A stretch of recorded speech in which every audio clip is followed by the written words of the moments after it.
Hello everyone, my name is Vijay. Important video on the recent amendment that has come on e-invoice front.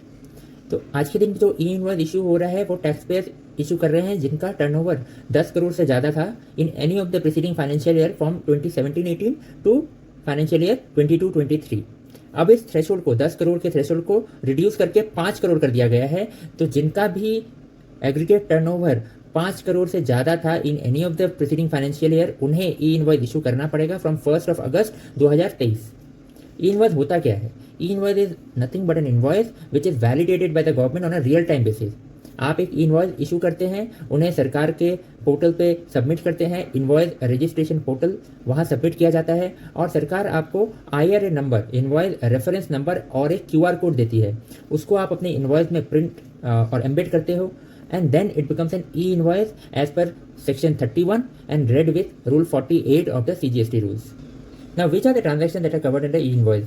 There are two types of transaction. One is B2B transaction, जहाँ पे registered person supplying goods or services to another registered person, and the second one is export invoices. तो जहाँ export of goods और services हो रहा है वहाँ भी आपको ई इनवॉइस इशू करना है। तो we have to remember that business to consumer B2C transaction, जहाँ पे आप registered person is supplying goods और सर्विसेज टू अनरजिस्टर्ड पर्सन, वहाँ पे ई इनवॉइस इशू नहीं करना है। Now which are the documents that has to be issued under e invoice? एक है टैक्स इनवॉइस, दूसरा है डेबिट नोट एंड तीसरा है credit note.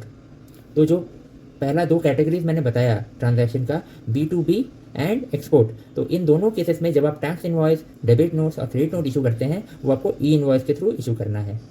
Another important question that people ask is, can I make a revision or modification on the e-invoice?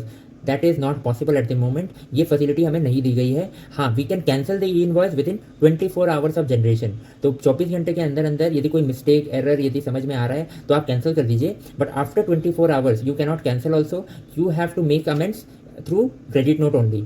Issuance of credit note to cancel that invoice. Right now, what is the process of generation of e-invoice? आज के दिन बहुत simple है, हर एक ERP में ये inbuilt कर दिया गया है। आप अपने ERP सर्विस प्रोवाइडर से बात कीजिए और वो आपको गाइड कर देंगे कि किस तरह से वहाँ से ई इनवॉइस ऑटोमेटिकली जनरेट किया जा सकता है। Now if you are not using any ERP, you are issuing invoice through Excel, तो आप सरकार की एक्सेल ऑफलाइन यूटिलिटी को यूज़ कर सकते हैं और bulk generation of e invoice भी कर सकते हैं। Now, some important points to note: if you are a supplier and e-invoice is applicable to you, then you have to mandatorily issue an e-invoice only. Invoice without IRN and QR code will not be termed as a valid invoice as per Rule 48(4) of the CGST rules. तो आप यदि supply of goods और services करते हैं without a valid e invoice, then it will be regarded as offense under GST law and it will attract penal provisions. Number 1. Second, if you are a recipient of goods और services, then आपको ये भी ensure करना है कि आपके जो vendor हैं जिन पर ई इनवॉइस एप्लीकेबल है वो आपको ई इनवॉइस दे। राइट, यदि ई इनवॉइस नहीं लेते हैं तो you are not eligible to claim input tax credit also, because under section 16 you must receive a valid invoice in order to claim input tax credit also. तो you have to ensure that your vendor is also compliant, then only you can claim input tax credit. Hope this video was useful. Thank you very much.